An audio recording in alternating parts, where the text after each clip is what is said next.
बच्चे कुछ ऐसी रॉन्ग एक्टिविटी करते हैं जो पेरेंट्स को नहीं पसंद और पेरेंट्स उस पर रिएक्ट करते हैं, बट पेरेंट्स को अपनी मेंटल स्ट्रेंथ कैसे मेंटेन करनी है, उस नेगेटिव फेस में भी उन्हें कैसे पॉजिटिविटी क्रिएट करनी है, आज हम इस सेशन में जानेंगे।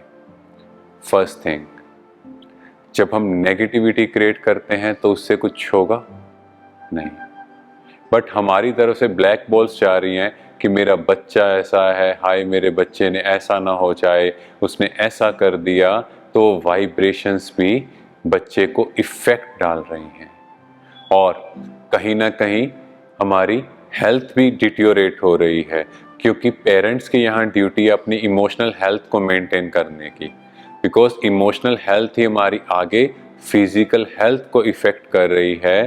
तो पेरेंट्स को इस सिचुएशन में एक पॉजिटिव थॉट क्रिएट करना है, इकट्ठे बैठकर दे कैन मेडिटेट ऑल्सो, अपने बच्चे को प्योर वाइब्रेशंस दे कि ये बहुत अच्छा है, ये ठीक हो जाएगा। अब कुछ पेरेंट्स कहेंगे कि ऐसे थोड़ी होता है, अगर आप टेंशन लेके बैठे भी रहेंगे तो भी कुछ नहीं होना। आप 10 दिन, 1 साल, 2 साल उस नेगेटिव फेस में जाएंगे तो बच्चा चेंज नहीं होने वाला। पर अगर आप बैठकर कलेक्टिव मेडिटेशन करते हो, उसके बारे में सोचते हो कि ये बहुत अच्छा है, ये ठीक हो रहा है, इसकी संगत बहुत अच्छी है, तो ऑटोमेटिकली वो प्योर वाइब्रेशंस जा रही हैं। अगर हमारी नेगेटिव वाइब्रेशन उसे खराब कर रही हैं तो प्योर वाइब्रेशंस भी तो हील करेंगी, क्योंकि देखा गया है कि बच्चे 20 साल 25 साल बाद कुछ हैबिट्स छोड़ते हैं और पेरेंट्स फील करते हैं कि देखा, हमारी टेंशन की वजह से, हमारे स्ट्रेस की वजह से, हमारे एफर्ट्स की वजह से ये चेंज हुआ। पर उस 20-25 ईयर्स में उनकी मेंटल एंड फिजिकल हेल्थ का क्या हुआ? और बच्चा मन में क्या सोच रहा है कि मम्मा पापा आपने मुझे नहीं बदला, लाइफ में कुछ ऐसी सिचुएशन आई जिसने मुझे रियलाइज कराया कि ये गलत है। तो हम सब भी इस चीज़ का ध्यान रखें, कोई भी नेगेटिव सिनेरियो हो उसमें से पॉजिटिविटी निकालें, पॉजिटिव स्टिमुलस क्रिएट करें, ताकि हमारी इमोशनल एंड फिजिकल हेल्थ अच्छी रहे। अगर हमारी हेल्थ अच्छी है तभी हम आगे बच्चों की, नेक्स्ट जनरेशन्स का भी ध्यान रख पाएंगे। आजकल सोसाइटी में सुसाइडल टेंडेंसी बहुत बढ़ रही है और स्पेशली बच्चों में। एक सर्वे हुआ जिसमें देखा गया कि 2020 में अराउंड 11,000 बच्चों ने सुसाइड किया। ये इतना सुसाइडल टेंडेंसी क्यों बढ़ रही है? इसका रीज़न है हम लोग बच्चों को एनकरेज नहीं कर रहे, बल्कि उन पर प्रेशर क्रिएट कर रहे हैं कि तुम्हें ये परफॉर्म करना ही पड़ेगा। और जब ओवर एक्सपेक्टेशन होती है तो बच्चों को मेंटल स्ट्रेस होता है, और जब वो एक्सपेक्टेशन फुलफिल नहीं हो पाती तो वो सोचते हैं कि इससे अच्छा हम सुसाइड कर लें कि हम अपने पेरेंट्स को परेशान नहीं करें।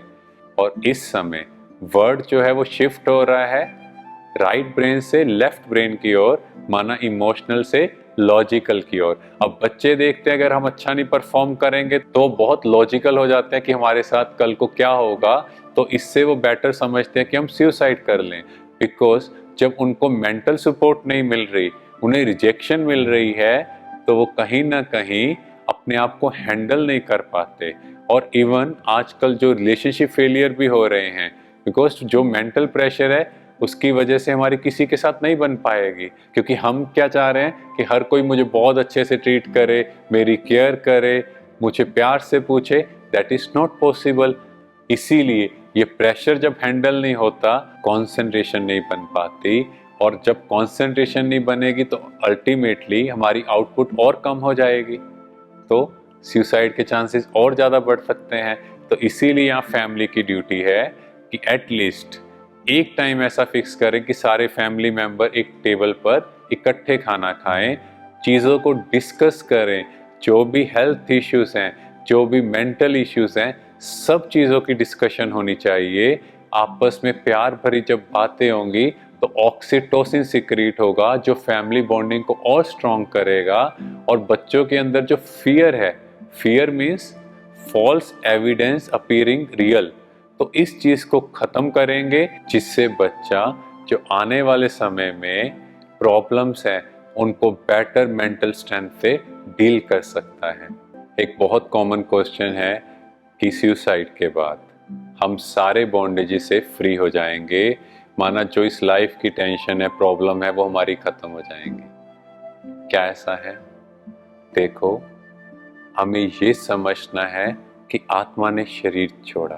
अब जब हम शरीर में है तो हम अपने आप को कहीं ना कहीं डिस्ट्रैक्ट कर लेते हैं, पर जब आत्मा इस शरीर से अलग हो गई, अब उसके लिए कुछ नहीं बचा।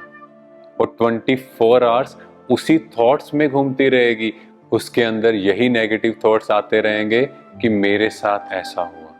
अब आप सोचो कि वो आत्मा कितने दर्द में है, और फिर वो नेक्स्ट जन्म में भी अगर गई तो वहां भी उसके अंदर कैसी नेगेटिविटी होगी, और उसकी एक एक थॉट से उसकी बॉडी डेवलप हो रही है, तो उसकी बॉडी स्ट्रक्चर कैसी बनेगी? क्योंकि वो दर्द की वाइब्रेशंस कैरी फॉरवर्ड हो रही हैं। इसकी बजाय उस नेगेटिव स्टिमुलस में अगर वो पॉजिटिविटी क्रिएट करते और ये समझते कि सुसाइड से अच्छा हम उस प्रॉब्लम को फेस करें, बिकॉज सुसाइड के बाद तो एक अलग ही नेगेटिव जर्नी शुरू हो जाएगी जो मेरे नेक्स्ट लाइफ को भी इफेक्ट कर रही है। अब कुछ लोग पूछते हैं कि how can you be so sure कि नेक्स्ट जन्म होगा ही होगा। तो आप पास्ट लाइफ रिग्रेशन थेरेपी की बुक देख सकते हो जो है लाइफ आफ्टर लाइफ, जिसमें क्लियरली 3,65,000 केसेस में रिसर्च किया गया और हर केस में देखा गया कि पिछले जन्म में हम मनुष्य ही थे। और उसके बाद ब्रायन लेस्ली वीस, जिन्होंने 4,000 पेशेंट्स पर रिसर्च की और हर केस में वो मनुष्य ही मिले।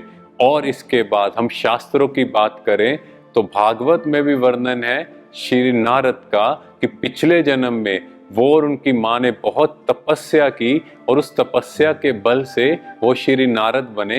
तो इस तरह देखा गया तो शास्त्रों में भी इसका जिक्र है, और आज साइंस तो ये प्रूफ कर रही है। इसीलिए बच्चों, बहुत केयरफुल, ऐसी थॉट क्रिएट करने से पहले सोचना कि हमारी नेक्स्ट लाइफ कैसी होगी। और जो इम्पोर्टेंट चीज है कि हमारे पेरेंट्स को भी कितनी सफरिंग होगी और उन्हें भी कितना मेंटल प्रेशर होगा, सोसाइटी का प्रेशर होगा, उनकी लाइफ भी कैसी हो जाएगी।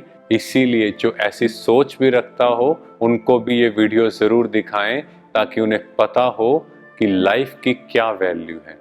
Thank you. ओम शांति।